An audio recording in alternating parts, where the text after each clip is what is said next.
as-tu décalé ce matin qui est consacré donc à recueillir vos avis par rapport au boycott du vote du budget de l'État, exercice 2026, par le groupe parlementaire LD du côté de l'Assemblée nationale. Oui, le vote a eu lieu donc hier. Vous l'avez lu à la une des quotidiens où l'on parle de vote à l'unanimité. Oui, unanimité des députés présents, oui, mais les démocrates n'y étaient pas. Ils n'ont pas donc participé à ce vote du budget. Et qu'est-ce que cela vous inspire? Vous pouvez nous appeler sur notre numéro pour donc participer à cette émission. Je vais vous rappeler le numéro, c'est le 01 48 52 94 02. C'est bien ça, le numéro sur lequel vous pouvez nous joindre pour vous prononcer par rapport au boycott du budget de l'État 2026 par le groupe parlementaire LD. Et qu'est-ce que cela vous inspire? Hector Zogo, Moïse Novignon, le groupe parlementaire LD, il faut le rappeler, en ce qui concerne le budget de l'État 2025, ils avaient voté contre, malgré les remarques qu'ils avaient demandées, qui devraient être apportées au budget national, et les modifications ont été apportées. C'est le chef de l'État qui nous l'avait fait savoir lors de sa dernière sortie, mais malgré ça, ils avaient voté contre le budget sur instruction de leur président. Mais cette fois-ci, ils n'étaient même pas présents dans l'hémicycle parce qu'ils estiment qu'ils ne sont pas considérés et que tout se fait pour donc faire disparaître le parti politique. Et leur réaction, c'est de ne pas être présent pour le vote du budget de l'exercice 2026. Qu'est-ce que cela vous inspire?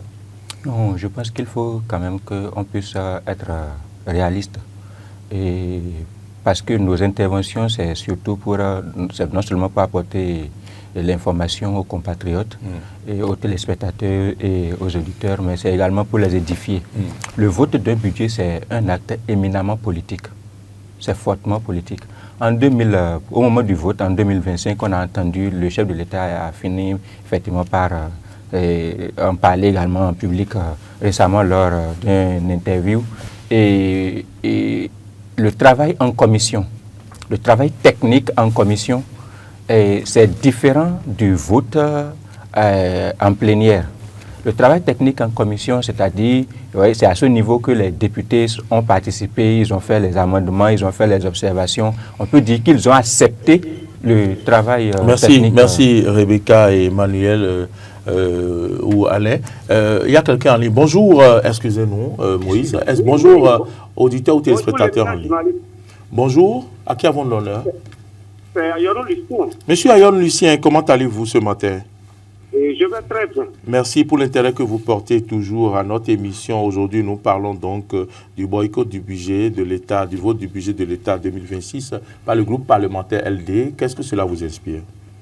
Et d'abord, après le boycott, les députés SD, certains parmi eux ont monté quand même le créneau pour évoquer certaines raisons. Oui. Par exemple, le non-remboursement des frais de la campagne des élections passées. C'est vrai. Hein? C'est vrai. Voilà. Et si on demande à cette démocrate de respecter les textes et ceux qui les demandent, on dirait aussi de la peine à le faire, ça pose problème. Là, nous n'allons pas dire que ces députés sont vraiment de mauvaise foi. Pourquoi on ne peut pas respecter les textes? Hein? Pourquoi on ne peut pas respecter les textes? Ce n'est qu'un exemple, il reste encore d'autres qu'ils ont évoqués. Pourquoi? C'est prévu quand même dans les budgets. Et pourquoi on ne peut pas les rembourser? Moi, je ne peux pas m'exiger contre leur comportement là. Notamment en tant que Béninois, et moi, et plus de paix de justice, on devrait respecter les faits à ce niveau et leur rembourser. Il y a beaucoup d'autres choses qui flottent. Et quand nous allons toujours venir incriminer ou bien s'insurger contre ces députés qu'ils se comportent mal au Parlement, mais il faut aussi prendre en compte les doléances pour que les choses se passent dans les règles de l'art. C'est ça. Merci beaucoup. Merci à vous pour votre contribution, Monsieur Lucien Ayonou. Oui, Donc, il rappelle que bien parmi les points cités, il y a donc le fait qu'on n'ait pas remboursé les frais de campagne. Par exemple, au parti depuis 2023. Oui. Et moi, je disais surtout, je ne suis pas contre l'avis de l'intervenant. Je disais surtout que c'était un acte éminemment politique. C'est comme si les démocrates sont restés dans la logique de leur posture, l'opposition radicale, la dénonciation systématique, refus systématique. C'est ce qu'ils ont démontré depuis 2023, et pas seulement depuis 2023, depuis la création du parti. Donc ils sont restés cohérents avec eux-mêmes par rapport à la posture qu'ils ont choisie. Et surtout, le vote d'un budget, c'est un vote éminemment politique.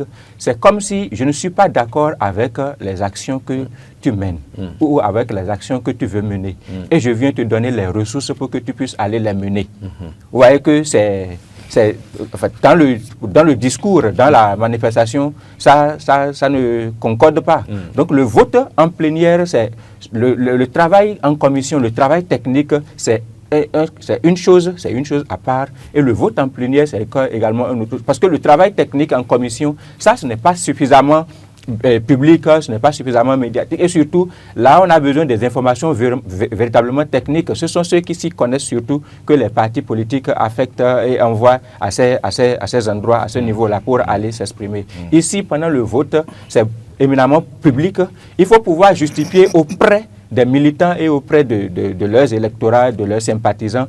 Pourquoi est-ce qu'ils ont décidé de donner les ressources au gouvernement pour fonctionner? Et surtout, il y a des raisons, vous avez entendu, alors qu'on ne nous a pas donné. Il y a encore un auditeur ou un téléspectateur en ligne. Bonjour.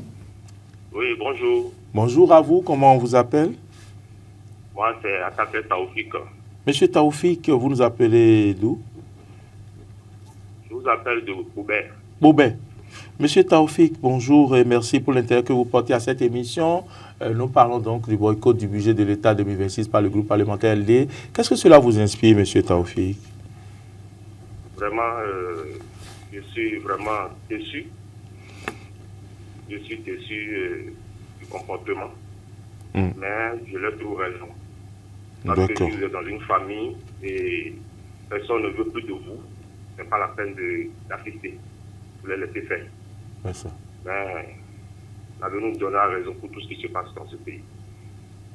C'est tout ce que j'ai à dire. Parce que c'est vraiment triste. C'est triste.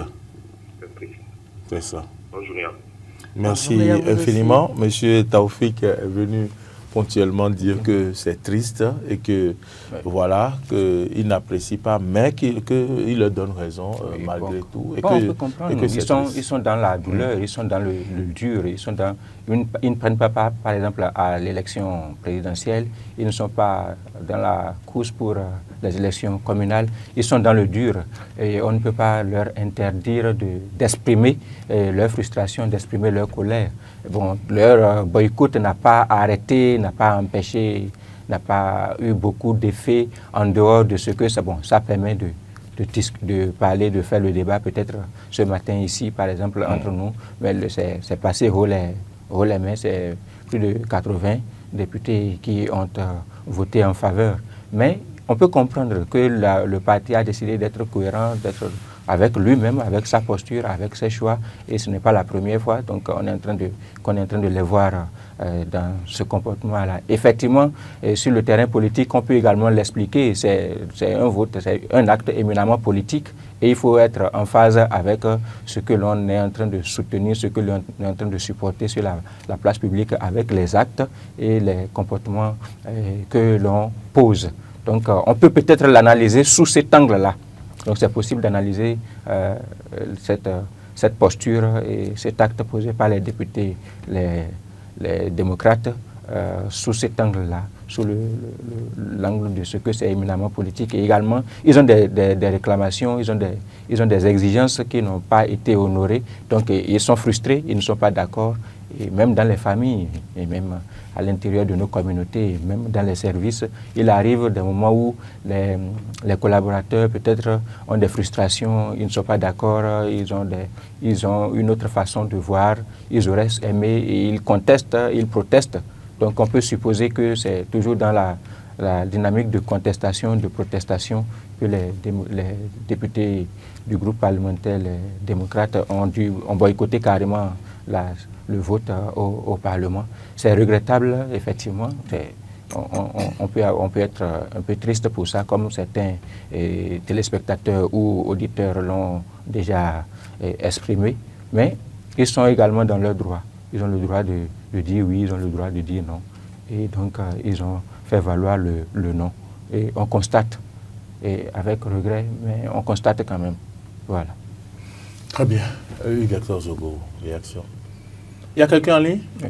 Allô? Bien sûr, il y a depuis la commune d'Adjara et en ligne. Ça, c'est le Saint-Paysan vivant. Vivant, Paul-Tosé, Big Boss depuis la commune d'Adjara. Ce que j'aime là, c'est quand vous dites Big Boss. Paul-Tosé, Big Boss. Le premier, il faut toujours ajouter premier. Big Boss premier. Le Saint-Paysan vivant. Voilà, vivant, premier aussi. Donc vous avez tout maintenant, c'est bon. Merci à vous. Merci à vous aussi. Quelle est votre réaction par rapport... non, si ce sujet, je ne sais pas. On dirait que les Béninois ne connaissent pas ce parti. Depuis 3 ans là, 2023 jusqu'à présent, c'est leurs activités ça. Et tout est boycotté au Parlement. Rien, il n'y a rien qu'ils admirent. Tout est boycotté. C'est pour ça que la nature a fait sa loi. Hein? Ce qui s'est passé avec eux, c'est la nature qui en veut autrement.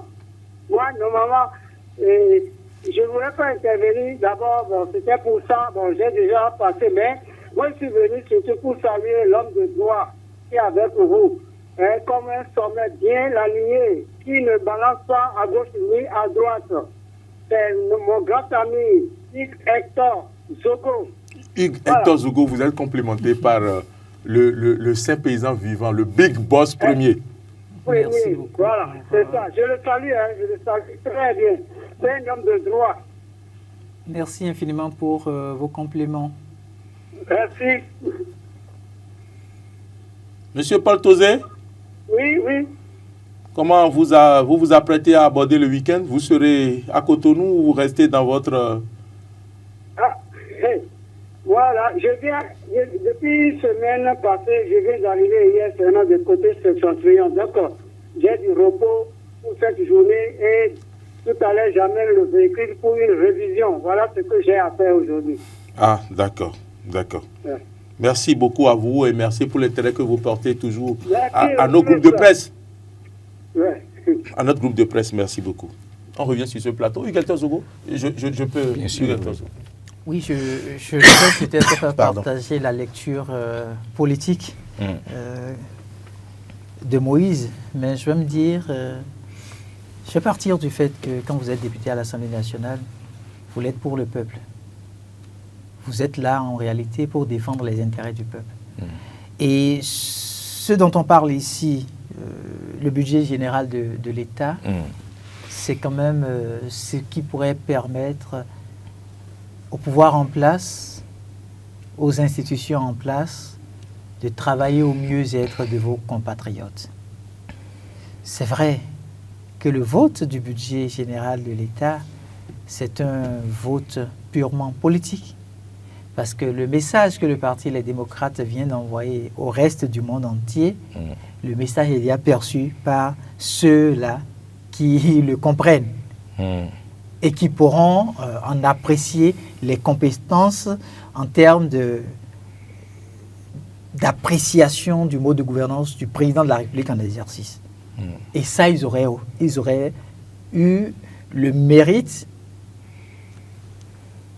de poser un acte qui va faire parler de lui durant plusieurs années, parce que ça vient entacher la gouvernance de Patrice Talon. Parce que quand vous n'avez pas des députés à l'Assemblée nationale qui donnent leur quitus pour le budget général de l'État, il y a des questions qu'on doit pouvoir se poser. Et à partir de ce moment-là, c'est comme une brèche qui est ouverte aux institutions pour mener des enquêtes et tout ce qui va avec. Alors, le deuxième élément, c'est que je trouve que ce parti, parfois, en fait de trop. le parti de l'opposition, les démocrates, parfois on fait de trop. Au point où on n'arrive plus à s'identifier. Ils n'ont pas le droit de réclamer ce qu'on leur doit. On devait leur rembourser les frais dépensés lors des dernières élections. Vous avez le sentiment. Ils n'ont pas le droit de réclamer. Vous avez le sentiment que. Ils en font de trop comme ça. Vous avez le sentiment que le fait d'avoir boycotté donc le vote du budget de l'État, exercice 2026, c'est ça qui donnerait systématiquement, c'est ça qui mettrait le pouvoir en place à pouvoir les rembourser. Ils ont même dit que le gouvernement dit que le vote a eu lieu à l'unanimité, que c'est le mot unanimité qui intéresse le gouvernement et qu'il n'ajoute pas des députés présents. C'est à l'unanimité pour faire croire qu'eux aussi ils étaient dans le Parlement. C'est en cela que ce que dit Moïse est fondamental. C'est un acte politique. C'est un acte politique. Et donc, chacun veut préserver en ce moment précis-là un intérêt politique.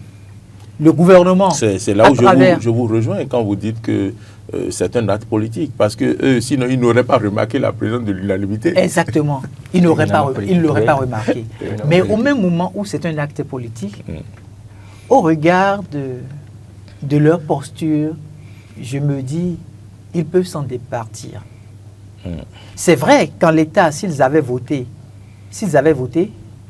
le budget, vous savez ce qui se passerait? Non, s'ils avaient voté. S'ils avaient voté, si le parti, les démocrates avaient voté le budget, ça aurait été un élément de taille pour la majorité présidentielle en période de campagne. Parce que la majorité dirait que même les oppositions ont approuvé ce qu'ils ont fait. Ils ont donné carte blanche. Même l'opposition a décidé de nous donner les moyens de continuer par faire ce que nous avons fait jusque-là. De nous donner les moyens pour que la dynamique puisse continuer. Voilà. Donc, c'est-à-dire que quand vous ne vous mettez pas à leur place... Vous dites tellement de choses intéressantes que je ne vais pas regarder l'heure. Il est là, on va nous arracher la tête. Quand vous n'êtes pas à leur place, vous ne pouvez pas comprendre. On va nous arracher la tête. Vous ne pouvez pas comprendre, c'est un acte politique. Oh là là, merci à vous, merci à tous ceux qui nous ont appelés. Monsieur Lucien Ayonou, monsieur Taoufik, monsieur Paul Stosé, le saint paysan vivant, le big boss premier.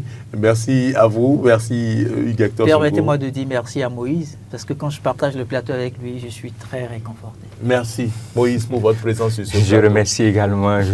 Moi aussi, quand je partage le plateau avec vous deux, je suis très réconforté. Merci. Mais aussi avec les autres, je suis aussi réconforté. Merci à tous ceux qui nous ont suivis, mesdames et messieurs, vous qui nous avez suivis à la maison, nous sommes réconfortés. Passez un excellent week-end. Attention sur nos routes. Rebecca Ougou, merci. Merci à Paul. Merci à comment il s'appelle, Alain Alou. À bientôt.